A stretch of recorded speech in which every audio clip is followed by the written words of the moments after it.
Sí, yo Entonces creo que estamos con la gran doctora Nazaret Castellanos, que es doctora física teórica y en neurociencia, lleva más de 20 años investigando. Tenemos suerte, un enorme, de que sea también que esté frecuentemente en Radica últimamente y nos tenemos mucha ilusión con ello. Y estamos aquí para la presentación de su libro, El espejo del cerebro, que lo está haciendo con Biblioteca de Babel. O sea que quiero agradecerle también a José Luis que nos permita estar aquí con vosotros y retransmitirlo para que todo el mundo por todas partes pueda estar con Nazaret en este momento. Gracias, Nazaret, por dejarnos estar. Bueno, muchísimas gracias a vosotros, de verdad.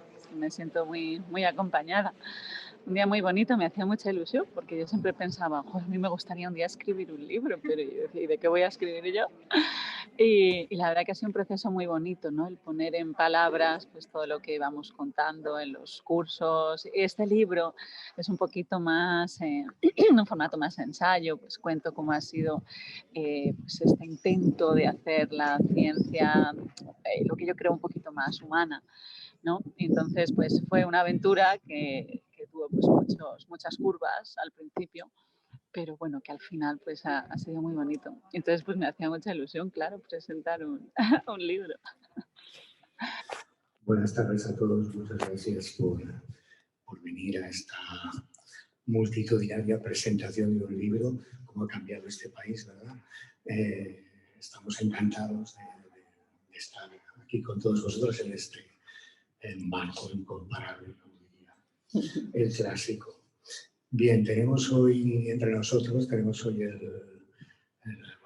privilegio y el lujo de tener entre nosotros a Nazaret Castellanos, una especie de estrella de la neurociencia, tan joven ella y tantos méritos, y ha escrito o ha publicado, porque ha escrito muchas cosas, ha publicado su primer libro, que es el primero de muchos más que ya tiene escritos y está ahora negociando con mano dura los derechos de los siguientes, os lo voy adelantando, con editoriales importantes y se van a traducir al inglés, en fin, esto es la primera aventura de una gran promesa. No os tenéis que morir pronto porque os perderéis cosas muy interesantes para leer de Nazaret, ¿no? El primer libro se llama El espejo del cerebro y, como veis, pues ataca directamente a su tema, digamos, los temas que a ella le interesan y los temas que a ella le apasionan. Ella ha estudiado físicas, es licenciada en físicas y es doctora en neurociencia. Por tanto, tiene esa doble, vamos a decir así, esa doble formación dentro de las ciencias, por decirlo así, más duras, ¿no? La física y la biología y la medicina, pero además ella desde pequeña, por muchas circunstancias vitales, cultiva un poco la pasión por las humanidades, ¿no? Parece que ahora esta nueva rama del saber, que se llama la neurociencia, está recuperando un poco, gracias a Dios, una cierta sensatez en la investigación y en las conclusiones, ¿no?, a las que llegan, y entonces vuelven a recuperar un poco, digamos, la sabiduría profunda que acapara nuestra cultura occidental, ¿no? Siempre con unos toques orientales, siempre está bien tener una túnica azafrán para estas cosas, pero pensar que es la cultura que, eso que llamamos la civilización occidental, que está tan en decadencia, preservaba como un tesoro de sus tradiciones herméticas, místicas, religiosas, etcétera, etcétera, ¿no? Por tanto, Nazaret un poco representa esas dos cosas, esa fusión, ¿no?, de la vanguardia de la investigación científica, la neurociencia, el modelo más exigente en hacer una ciencia para el siglo XXI, pero sin olvidar la poderosa tradición humanista de nuestra cultura, y además ella también pues, es muy coqueta y coquetea también con todas estas tradiciones orientales, el budismo, el taoísmo y tal. Le gusta mucho, una de sus palabras favoritas, si queréis simpatizar con ellas, mindfulness, ¿no? Pero esto ya lo teníamos nosotros en nuestra tradición. Teresa de Jesús lo llamaba de otra manera mucho más bonita, que os voy a decir para que investiguéis, ¿no? Y San Juan de la Cruz y el maestro Edgar y, en fin, y los estoicos y tantos otros maravillosos maravillosos pensadores que hemos tenido, ¿no? Por tanto, para nosotros desde la Biblioteca Nazaret es un orgullo presentar este libro de Nazaret. También ella es profesora, se ha hecho una estrella en estos... Estrella, de verdad, se ha hecho una estrella en nuestros talleres de la Escuela de Humanidades. Sabéis que hemos tenido la extravagancia, ¿no?, de crear una Escuela de Humanidades en pleno siglo XXI, ¿no? La carcajada fue espectacular. Pues hasta está funcionando, fijaros, hasta la gente tiene curiosidad por estas cosas. Incluso tenemos 5 alumnos de griego, lo cual, entre 7.000 millones de personas que somos en el mundo, es toda una esperanza de que la cultura no se va a perder. Nuestros 5 maravillosos alumnos de griego, ¿no? Bien, no voy a entretener más. Nazaret tiene un currículum impresionante. Ha estado en el King's College de Londres investigando, ha estado en la Escuela Max Planck de Alemania, ha estado en Estados Unidos. En fin, es una de las cosas que me gusta de este libro, es que sigue un poco esa tradición humanista muy hispana y aragonesa de uno de sus santos, que sería don Santiago Ramón y Cajal, ¿no? Y ella un poco pretende, intenta, lo cual agradecemos, de establecer un vínculo que creemos que cada vez es más necesario entre esa tradición, digamos, de las humanidades clásicas, que tiene mucho que aportarnos también a los ciudadanos del siglo XXI, y la tradición de la ciencia, pues, más rigurosa y más vanguardista, ¿no? En esa síntesis humanista está un poco la investigación de Nazaret, ¿no?, que viene a recordarnos aquello, ya con esto termino, que aquella inscripción que había en el oráculo de Delfos. Cuando hablamos de neurociencia tenemos que pensar que en el fondo seguimos con la máxima aquella de los griegos de conócete a ti mismo, ¿no? Pues de alguna forma hoy día le llamamos neurociencia, le llamamos, en fin, con todo ese tipo de nombres tan norteamericanos por otra parte, pero teníamos una tradición muy bonita en Europa, que es el Gnoste de Ipsum, que es el conócete a ti mismo. Pues yo creo que en esa tradición órfica y griega podríamos encasillar a Nazaret y bueno, os dejo con ella. Nada más, muchas gracias a todos.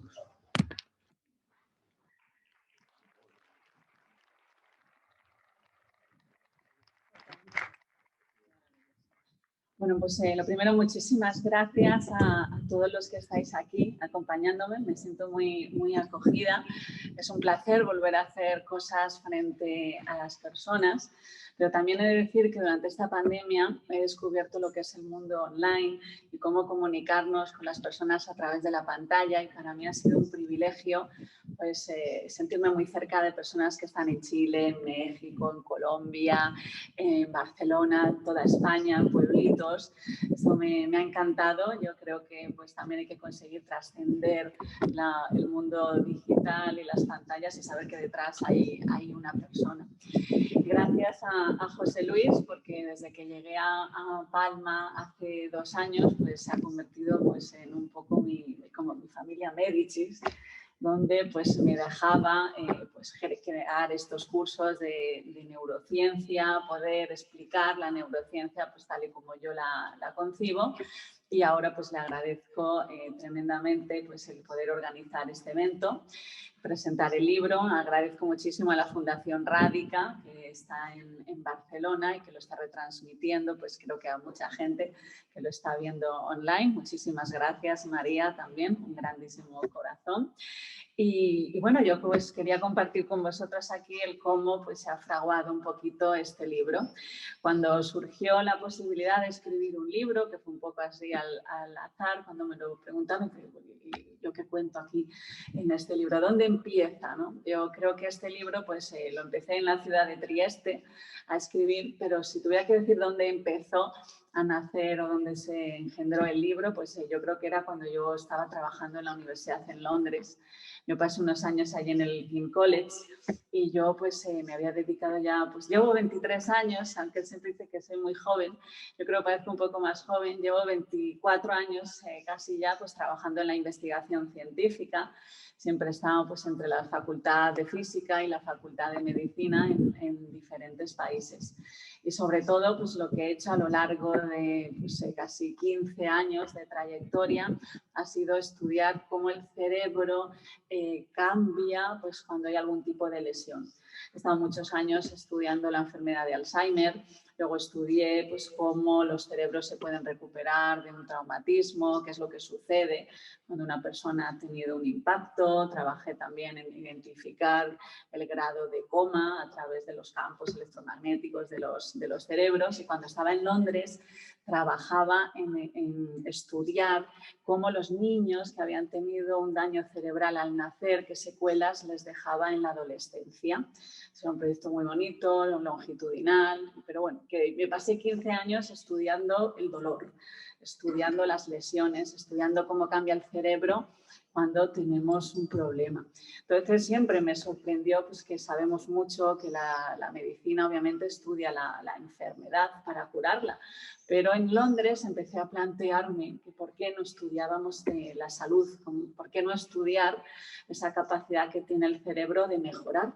Sabíamos mucho y dedicábamos muchísimos esfuerzos a ver qué pasa cuando algo va mal, pero ¿cómo podemos estar bien? ¿No? Era algo que, pues, que a mí me sorprendía. En este proyecto que yo estaba realizando en la Universidad de Londres, en el King's, donde pues, veíamos a niños y adolescentes que habían tenido algún tipo de lesión, lo que destacaba siempre en ellos era la capacidad de resiliencia que tiene el ser humano, que tiene el cerebro.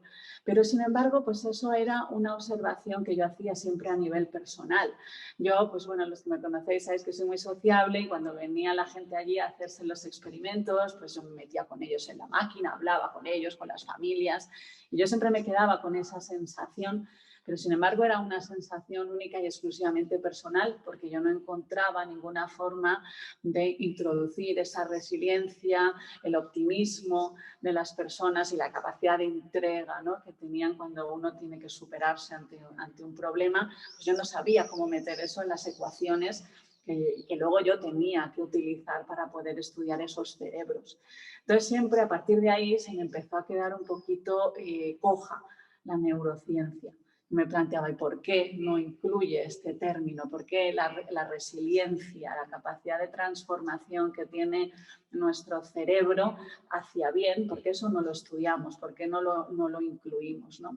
Entonces, a partir de ahí, entré en una época, ¿no?, de un poco de cierto rechazo al mundo científico, pues por desechar todos estos conceptos, por ser excesivamente a veces fría, técnica, y porque pues hablar pues, de cosas como podría ser la generosidad, el amor, esa capacidad que tenemos, ¿no?, los seres humanos de entender la vida desde otra forma, pues era a veces un tabú. Entonces, pues yo en los laboratorios a mí me conocían como neurohappy, ¿no? La happy, la feliz, neurofeliz, algo así traduciríamos. Entonces siempre aquello quedaba como de las cosas de NASA, ¿no?, que quiere que el mundo vaya mejor. Pero no podía, ¿no?, meterlo en la neurociencia. Pero había algo, ¿no?, que me sorprendía en todos los pacientes que habíamos visto, miles, ¿no?, con daño cerebral, coma, Alzheimer, todo tipo, es que siempre, ¿no?, había una reflexión como de pensar ¿qué podría haber hecho yo con mi vida que no he hecho y que ahora al verme en esta situación me doy cuenta, ¿no? Surgía en ellos y esto pues ya empecé a colaborar con un médico de neurocirugía que trataba personas con daño cerebral, donde pues él, por unas circunstancias personales, se dio cuenta, él me describe, es que a veces los hospitales parecen un taller como de un coche, ¿no?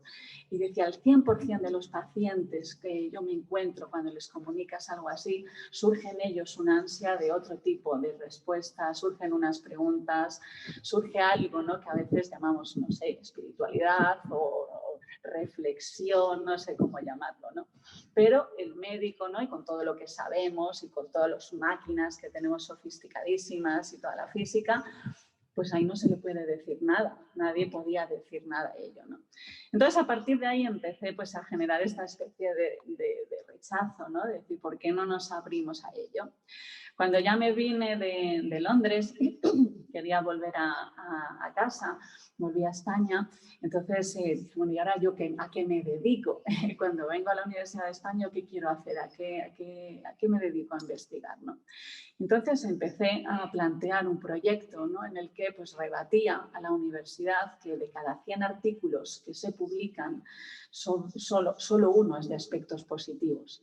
99 se dedican, por ejemplo, al estrés, a la ansiedad, a la depresión, al cansancio. Y uno se dedica a decir que hay formas de aliviar ese estrés, formas de estar mejor, pero es bien frente a uno, ¿no? Entonces, cuando tenía que plantear el tema, ¿no? De aquí investigo, qué hago yo, a quién mido la cabeza, pues entonces algo que me había acompañado en mi vida y que a mí personalmente pues siempre me ha ayudado mucho había sido la meditación. Entonces, bueno, pues me parece que podría ser una buena idea investigar qué pasa en el cerebro de los meditadores. Para mí, pues en una forma, la meditación está muy envuelta, pues muy relacionada, obviamente, siempre con la filosofía de muchas tradiciones. Es verdad que siempre la asociamos al budismo, pero la meditación pues también es sufí, también es cristiana, también es africana, pues hay diferentes tipos, ¿no? de conceptos que al fin y al cabo todos para mí pues tienen un poco una resonancia. Para mí era un poco la forma de unir algo, ¿no? de lo que es el aspecto que yo pensaba, ¿no? Un poco más humano y llevarlo al mundo absolutamente técnico, ¿no? En el que yo me muevo pues, prácticamente a diario. Ahí yo tuve la suerte de que conocí pues, una persona que es Gustavo, que es el director de un instituto de meditación. Entonces, juntos pues, formamos un laboratorio que era de neurociencia, de la meditación y que, bueno, pues con mucho esfuerzo y con mucha evidencia científica detrás, muchos informes, pues al final la Universidad Complutense de Madrid lo reconoció como una cátedra, la Cátedra de Mindfulness y Ciencias Cognitivas de la Complutense, cuya investigación pues yo dirijo. Entonces, para mí, pues todo este campo era una forma de intentar traducir la información en conocimiento. ¿Cómo podía traducir pues, todos esos números y datos que generamos como locos en las máquinas y cómo yo puedo sacar algo?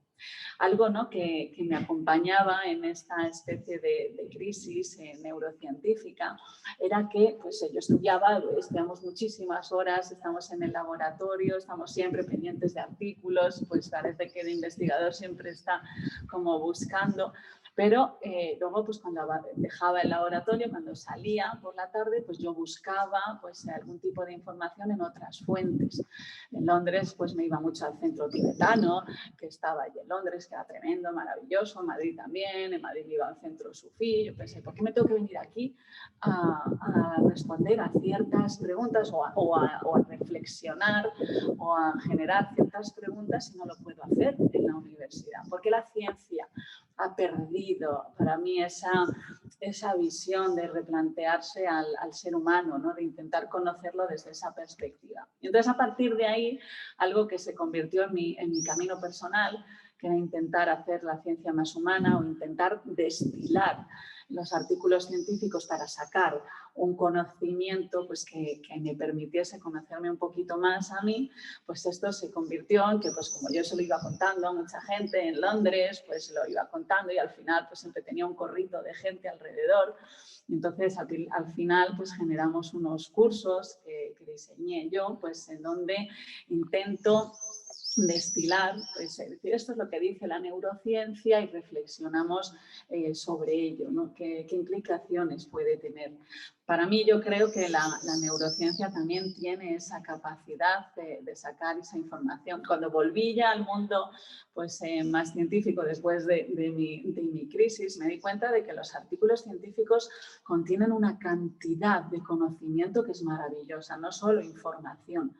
Si lo sabes ver desde esa perspectiva, se aprende mucho, se reflexiona mucho. Yo encuentro muchos ecos con otros libros que luego leo de otras versiones más filosóficas o de otro tipo de corriente.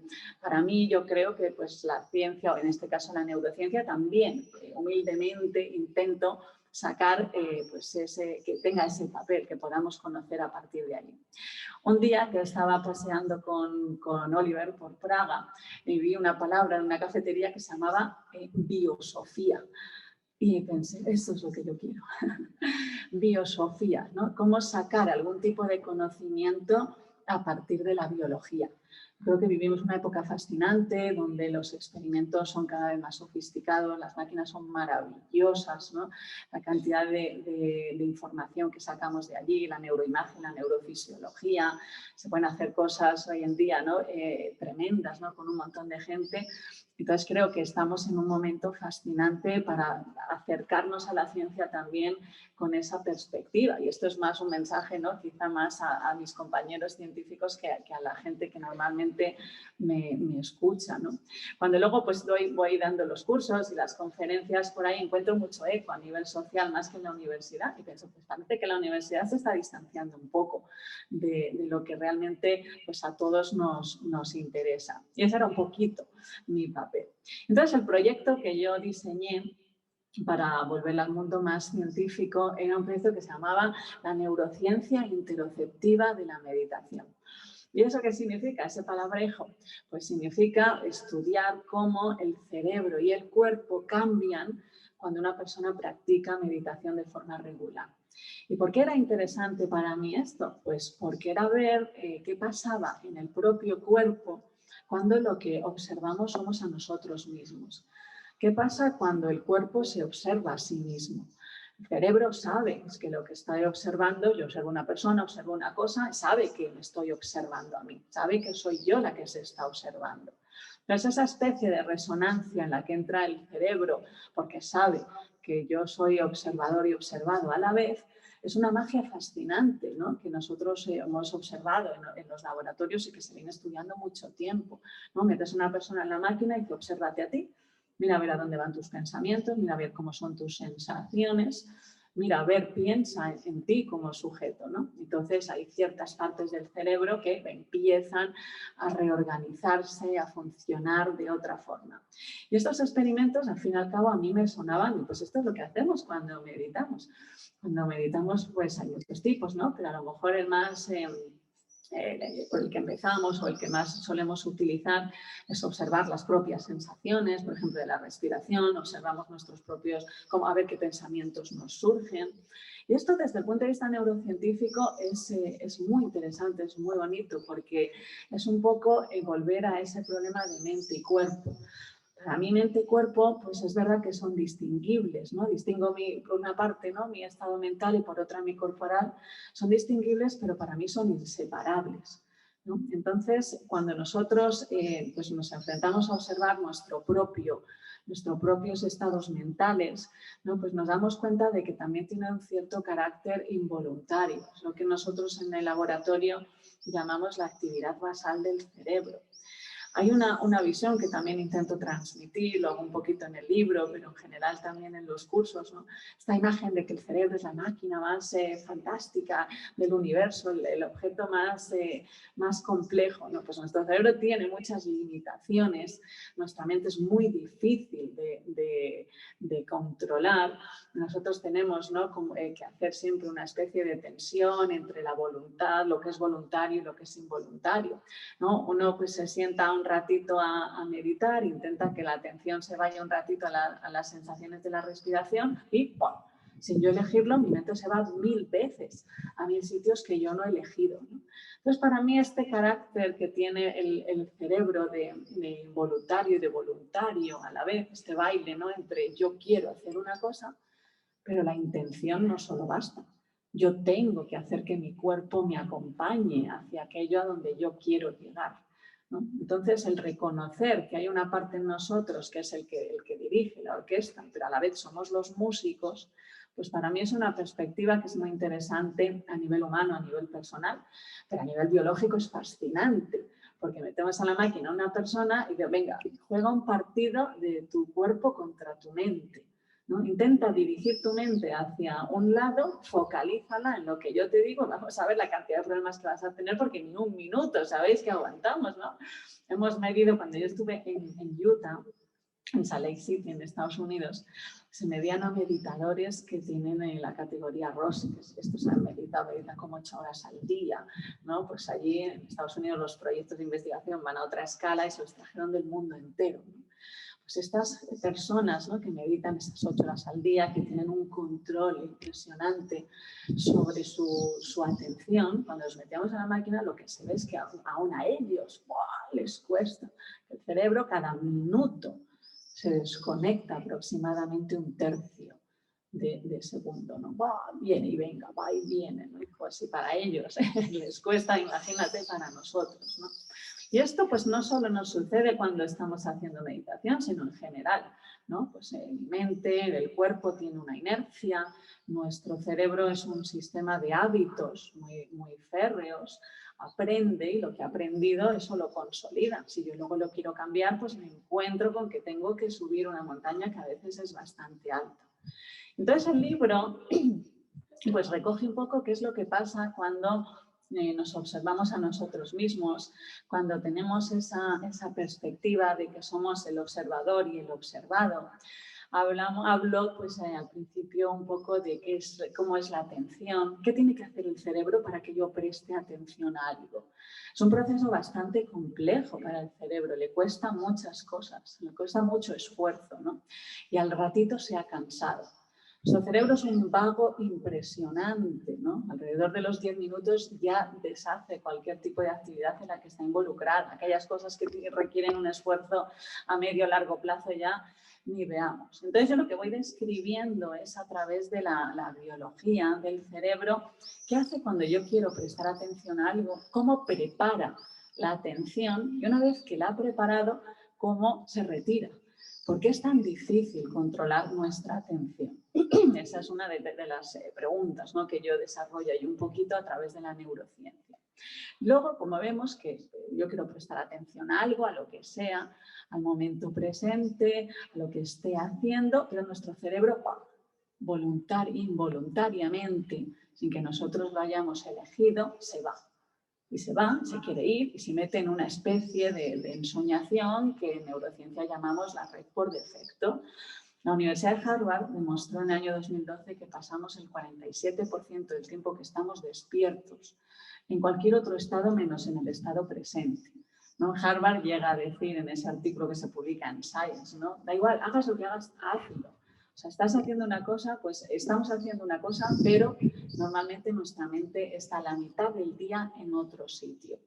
Esto, pues que nosotros llamamos en la jerga del mindfulness, el piloto automático, se llama la atención dividida. Entonces exploro también un poco en el libro por qué se quiere ir allí, a dónde se va, cuando huye del presente, qué es lo que pasa, por qué se despierta toda esa voz interior, ese diálogo interior, ¿verdad?, que a veces es pues, una cotorra que nos cuesta muchísimo parar. El diálogo interior es fascinante porque el cerebro lo genera de forma involuntaria y lo interpreta como un sonido, no como una voz. Es decir, el cerebro se oye a sí mismo, ¿no? Entonces, por eso nos cuesta tanto frenar el diálogo interior. Entonces ya vamos explicando, hemos entendido cómo se prepara la atención, por qué es tan difícil controlarla, sabemos a dónde se va, cuándo se quiere ir, cómo es uno de esos estados cerebrales, qué es lo que pasa en el cuerpo cuando huimos constantemente, pero luego recupero todos los estudios, ¿no?, que nos muestran que cuando entrenamos la atención para estar más en el presente, cuando hacemos lo que hacemos, hacerlo, pues vemos cómo se transforma el cerebro, las bondades que eso tiene. Ahí hablo pues, también no solo de esos aspectos saludables, cardiovasculares y tal, que sabemos, lo menciono solo un poquito, sino qué significa eso para nuestro estado mental, para lo que llamamos hoy en día la salud mental, ¿no? Porque cuanto más tiempo pasemos en esa red que llamamos la red por defecto, en ese estado de huida, pues como está absolutamente correlacionado con esta sensación de insatisfacción que se tiene. El 65% de la población española se define con una vida insatisfecha. Un 80% se siente muy cansado, agobiado, estresado. Son números que son considerables. Y esto a mí me resonaba cuando yo trabajaba en la enfermedad de Alzheimer. Mi labor allí era sacar los biomarcadores, es decir, aquello que nos permite predecir con cierto grado, obviamente, de incertidumbre si una persona va a desarrollar Alzheimer o no.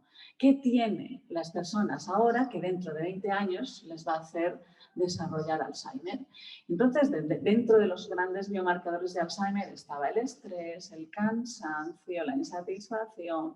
Yo decía, pues obviamente hay muchas bondades del volver a practicar el estar más presente, porque yo he visto muchas de esas secuelas, o al menos sus correlatos, ¿no? Entonces, esto pues lo intento explorar, justifico, ¿no?, el por qué yo creo que es mucho más saludable a nivel pues, físico puramente y a nivel mental, ¿no? Por qué entrenar pues, el estar un poquito más en el presente. Y entonces ahí viene lo que llamo el espejo del cerebro, que son dos zonas del cerebro, que es la corteza cingulada y la ínsula, que son mis zonas favoritas, porque son aquellas que cuando se comunican yo me observo a mí misma. Ese es el espejo. Y entonces explico cómo está formado, qué características, qué alimenta un espejo, qué hace el cerebro cuando yo me estoy observando a mí misma. Pero sobre todo, uno de los aspectos yo creo más importantes o que intento dar más importancia en el libro es la importancia de tener activas esas zonas. Porque eso hace que pues, yo dé cuenta de mi propio estado mental, no solo cuando estoy meditando, que me doy cuenta de que me he distraído, sino que doy cuenta de mi propio estado mental todo el día, ¿no? Yo doy cuenta de lo que se está preparando dentro de mí. Sabéis que nuestro cuerpo no es instantáneo, las cosas se van preparando, las emociones, las reacciones, todo se va preparando. Y lo que se ha visto, lo que dice la literatura, es que tenemos muy poca capacidad de anticiparnos a nuestro propio estado mental porque somos sordos a lo que se está preparando dentro, ¿no? Entonces, la corteza cingulada nos ayuda a dar cuenta de lo que se está preparando. Entonces, ahí, pues cuando ya hemos explorado un poquito esa parte, pues ya cuento pues lo que nos dice la literatura científica de por qué cuando controlamos más nuestra atención, cuando estamos en el presente, por qué regulamos las emociones de forma diferente. Entonces ahí ya pues buceamos por la anatomía del cerebro para ver cómo gestiona las emociones, por qué pues, nos cuesta tanto predecir una emoción, por qué nos cuesta tanto regularla, porque a veces pues, nos vemos sometidos, ¿no?, a ciertos estados mentales de los que nos es difícil salir. Entonces vemos a través de pues, toda esa neurobiología cómo se gestiona la emoción y luego ya pues acabo describiendo pues, cómo es la parte del cerebro más importante en la idea de quién soy yo, ¿no?, de cómo yo me percibo a mí. Que ese es otro de los grandes, yo creo, descubrimientos que a mí me parecía muy fascinante y ciertamente divertido, ¿no?, de los estudios que dicen que nos concebimos de forma completamente errónea. Poca gente se percibe tal y como luego parece que muestran sus diferentes tests. No nos sabemos conocer a nosotros mismos. Y esto, pues para mí era un poco, reflejaba pues, el recorrido de estos 10 últimos años en los que yo pues rechazaba, echaba en cara a la universidad el haber estudiado tantos años. Ya sabes que los que nos dedicamos a la investigación pues coleccionamos títulos y máster. Yo he estudiado muchísimos años de mi vida, pero y en todos esos estudios en diferentes universidades aquí y por allá, a mí nadie me había dicho que lo que tenía que estudiar era conocerme a mí. Yo conozco perfectamente la máquina, no sé qué, la neurona tal y cual, pero nadie, ¿no?, me había avisado y no se te olvide conocerte a ti un poco, ¿no? Entonces, lo que intento recuperar es pues que la ciencia tenga también un poco ese papel, en concreto la neurociencia, tenga ese papel de pues, poder conocernos un poquito más a nosotros mismos. Y acabaría pues, con una frase de don Santiago Ramón y Cajal, ¿no?, que dice que toda persona puede ser, si se lo propone, escultor de su propio cerebro. Y bueno, quería pues, acabar dando las gracias a todos los que estáis aquí por haber venido. Gracias, José Luis. Muchas gracias, María. Gracias a todos los que estáis conectados de forma online. Y bueno, yo espero que disfrutéis del libro tanto como yo disfruté escribiéndolo. Muchas gracias. Gracias. Gracias, Nazaret, por estar con nosotros.